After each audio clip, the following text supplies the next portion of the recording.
Phil Collins is one of the most successful singers to ever come out of the UK. He's sold more than 100 million albums worldwide. Yeah, the British music legend sat down with our UK reporter, Amy Parks, who joins us now from here. Hi. Hello, Amy.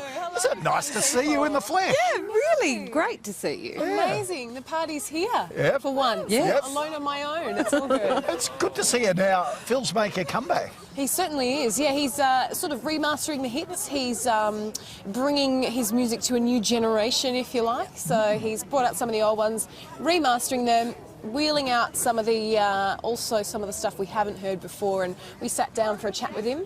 And I tell you what, it was pretty in-depth and pretty personal. So let's take a look.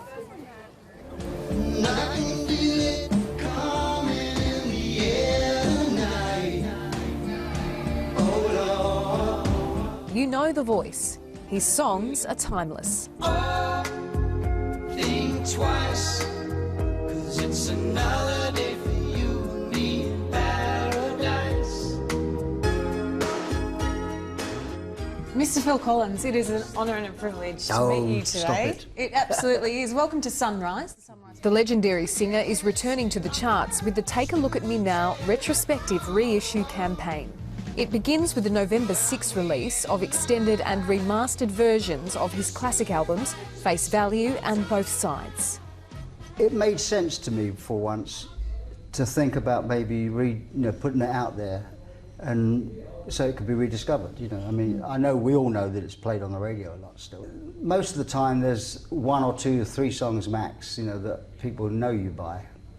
It's either In the Air Tonight, Against the Odds, The Studio, You Can't Hurry Love, But every album has 10 or 11, 12 songs, and those other songs I quite like. I mean, I thought they were good enough to go on a record.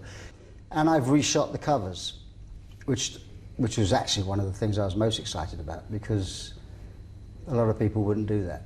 They'd prefer to be captured as they were, whereas I'm quite open to being captured at 64. Yeah, they're right. They're exactly the same. They're those beautiful. Yeah. Well, I don't say beautiful. They're facial portraits. They're facial portraits. Yeah. Warts and all. Yeah. I mean, Face Value was, we did that with the original because it was a very personal album, and you could almost see inside the person's head. Oh, we always need to hear both sides of the story. We need to hear both sides of the story. We've got a lot of fans in Australia who'd be rapt to buy something like this. They'll be so excited about having this, I think. Yeah. And there's so many more to come. This is just a little taster. Is there anything else? Might a tour follow something like this? Is that... Well, I mean, obviously you start talking to people, and the more you start talking about it, the more you realise that actually people would like it. But I'd love to go back to Australia. I had such great times in Australia. The entertainment centres were great to play. They were big, but they were intimate. I spent 3 months in Sydney doing Frauds, the Australian film. It was written by Stephen Elliott. I've always had a great time there. Give me just one more night. Give me just one more night. Phil's music has always been very personal. Face Value is often referred to as the divorce album. I've never been shy about writing about what's happening to me. That's what I do.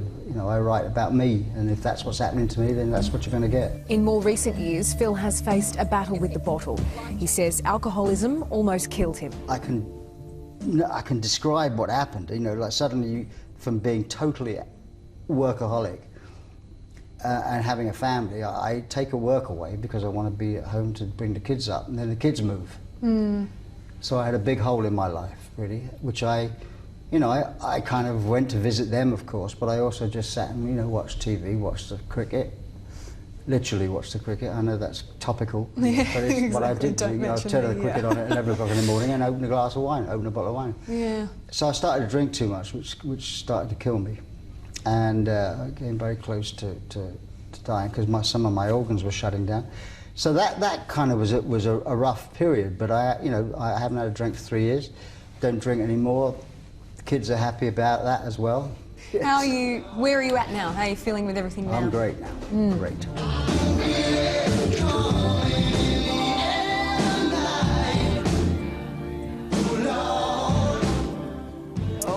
Yeah, there you go.